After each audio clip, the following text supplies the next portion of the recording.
കഴിഞ്ഞ വീഡിയോയിൽ പറഞ്ഞ പോലെ 4 വീഡിയോസ് ഞാൻ അപ്ലോഡ് ചെയ്തിട്ടുണ്ട്. Give away category number 2 craft and journal സപ്ലൈസിനുള്ള വീഡിയോ ആണിത്. ബാക്കിയുള്ള കാറ്റഗറി വീഡിയോസ് അപ്ലോഡ് ചെയ്തിട്ടുണ്ട്. ഈ കാറ്റഗറിയിലെ ഗിഫ്റ്റ് ഈ ഒരു പേർപ്പിൾ ജേർണൽ കിറ്റ് ആണ്. ഇതിന് മുമ്പത്തെ വീഡിയോയിൽ ഞാൻ ഇത് കാണിച്ചതാണ്. അപ്പൊ ഇത് ഇഷ്ടമുള്ളവർ ഈ വീഡിയോയിൽ കമന്റ് ചെയ്തു. പിന്നെ ഒരു റൂൾസും വെക്കാത്തൊരു ഗിവ് അവേ ആണിത്. ഏറ്റവും കൂടുതൽ കമന്റ് ഇടുന്ന ആൾക്ക് ഗിഫ്റ്റ് ഒന്നുമില്ല.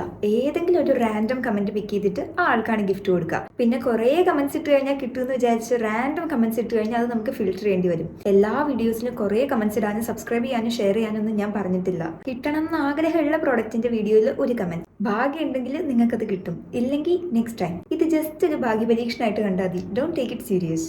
ഗിവ് അവേ കിട്ടാൻ വേണ്ടി മാത്രം സബ്സ്ക്രൈബ് ചെയ്താന്ന് മനസ്സിലാവുന്ന രീതിയിൽ കുറച്ച് മെസ്സേജസ് എനിക്ക് വന്നിട്ടുണ്ടായിരുന്നു. അത് ഞാൻ കഴിഞ്ഞ വീഡിയോസിൽ പറഞ്ഞായിരുന്നു. സബ്സ്ക്രൈബേഴ്സിന് റീച്ചിന് വേണ്ടി ആയിരുന്നെങ്കിൽ ഞാൻ ഗിവ് അവേ ഇങ്ങനെയായിരിക്കില്ലായിരുന്നു നടത്തുന്നത്. റാൻഡം ആയിട്ട് സെലക്ട് ചെയ്യുന്ന ഒരാൾക്ക് കിട്ടും. കിട്ടിയില്ലേ, മേ ബി നെക്സ്റ്റ് ടൈം. ഞാൻ കുറേ കാര്യങ്ങളൊന്നും പറയുന്നില്ല. നമ്മുടെ ഗിവ് അവേ റിസൾട്ടിന്റെ കാര്യം, ഫസ്റ്റ് ഗിവ് അവേ ആയതുകൊണ്ട് തന്നെ ഞാൻ നല്ല കൺഫ്യൂസ്ഡ് ആണ്. കഴിഞ്ഞ 3-4 ദിവസം ഇരുന്ന് മറ്റുള്ള ചാനലുകളിൽ ഗിവ് അവേ നടത്തുന്നതിന്റെ രീതിയൊക്കെ ഞാൻ നോക്കുമായിരുന്നു. യൂഷ്വലി വീഡിയോ പോസ്റ്റ് ചെയ്തൊരു 15-20 ദിവസമൊക്കെ കഴിയുമ്പോഴാണ് റിസൾട്ട് പബ്ലിഷ് ചെയ്യാറ്. ഞാൻ അത്രയും ഡിലേ ആക്കുന്നില്ല. ഇന്നിപ്പോൾ October 2nd, so October 11th Saturday ആണ്. അന്ന് വൈകിട്ട് ഒരു 6 മണിയാകുമ്പോഴേക്കും ഞാൻ ഗിവ് അവേ റിസൾട്ട് പബ്ലിഷ് ചെയ്യാം. October 10 രാത്രി 12 മണി വരെയുള്ള കമന്റ്സ് എടുത്തിട്ടായിരിക്കും നോക്കുക. ഇനിയിപ്പോൾ ഒരു 8 ദിവസം. So in the mean time നിങ്ങൾ കമന്റ്സിൽ പറഞ്ഞിട്ടുള്ള ബാക്കി കണ്ടന്റ്സ് ഒക്കെ ഞാൻ ചെയ്യാൻ നോക്കാം. അപ്പം അത്രയേ ഉള്ളൂ. Okay, by.